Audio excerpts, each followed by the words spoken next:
What's going on, guys? Today I'm going to be showing you two traps that come out of the Englund Gambit. So, the Englund Gambit comes out of white playing d4 and then us playing e5, which looks like it just loses a pawn, right? Well, let's see. They take, now I play bishop c5. This has one main goal, which is to target the f7 pawn. And obviously it just develops a bishop. Now let's say white goes knight f3, holding on to their pawn. Now, we offer up another pawn. Let's go d6. They take it. Now what do? Do we take back like a sensible person, maybe with a pawn, a bishop? No. We're going to sacrifice the knight. And if they take this knight, this is the trap that you saw on the thumbnail. They take, bishop takes f2, they have to take with the king, and now we win a queen. And just like that, you won a queen by move 6. What's important here is that you don't fall for a trap right back. Let's say they go e3.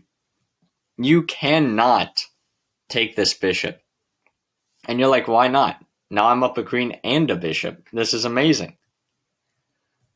Well, now you're going to get hit by bishop b5, check, and you block, and oh no, your queen's hanging. So now, white just returns to being up a pawn, and is just much better. Now, let's go for the main trap of the Englund Gambit. So, it starts off d4, e5 again, but instead of playing bishop to c5, this time, we play knight to c6. They play knight to f3 as standard. And now we play queen to e7. They play bishop to f4. And we go queen to b4 with a check. So now, they're in a check. Bang, the king's under attack. They're threatening to take this pawn. And at a low level, what a lot of people miss, this bishop is also hanging. So, they have to watch out for all of those threats. Let's say they make the sensible move, which defends all three, which is bishop back. It defends all three through tactics, which you're about to see. It looks like this pawn is hanging, which, if they play bishop c3, which a lot of people have played, as you can tell, 500,000 games here, this loses. This looks like white's main idea, but it shouldn't be, because now we have bishop b4. And let's say they play queen to e2, defending the bishop. Now what do we play? Well, now we're going to take the bishop, queen takes, and we have mate. Move 8, lights out, white loses. Let's say here they play knight takes. Well, we obviously then are going to take the rook, the queen goes back, and we win the knight, completely winning as well. So that begs the question, how does white defend this gambit and get a good position by the computer standards? Well, they still have to go back to bishop d2, but instead, when we take this pawn, they bring their knight out with the idea of going rook to b1. So now, the move I'm going to recommend to you is knight b4. And if they go rook b1 anyways, they lose the queen. You see, when we took, the king couldn't move anywhere, so the queen had to sacrifice itself. And we won a queen. Now, there are other moves, like knight d4 is the complete refutation. If white knows this, you're probably at a high level, and I'd rather recommend you either not play the Englund Gambit or play something else, but you still can try.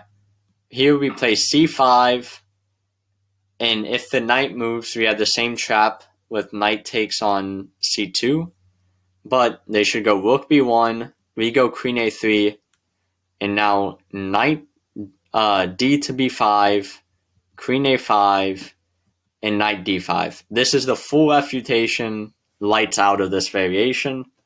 We have no way of guarding the c7 square with a fork, and we just have a bad position.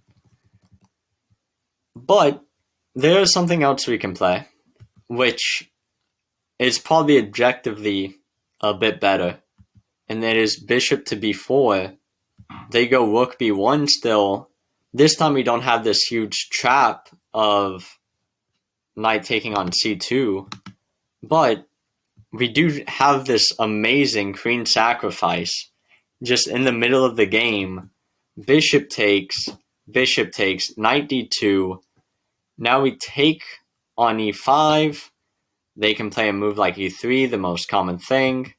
We're just going to develop as standard. And we have two pieces and a pawn for the queen. And this is just a way the game can develop. They go bishop d3. We go knight d5. Now we're threatening a fork.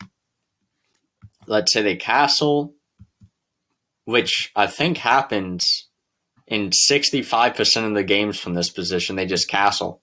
And then they allow us to fork them. Queen c1, knight takes b1. So now we're pretty much equal on material. Not pretty much, we are equal. We have a rook, a bishop, and a pawn for a queen. The computer still objectively likes white here, but I think for all the trap potential that this opening has, if this is the worst position you're going to get, I mean, you can get worse than this, but I don't think this is too bad of a position. A rook, bishop, and pawn for a queen? I'll take it. Alright, I hope y'all guys enjoyed this video. Hope y'all liked it. And I'll see y'all in the next one.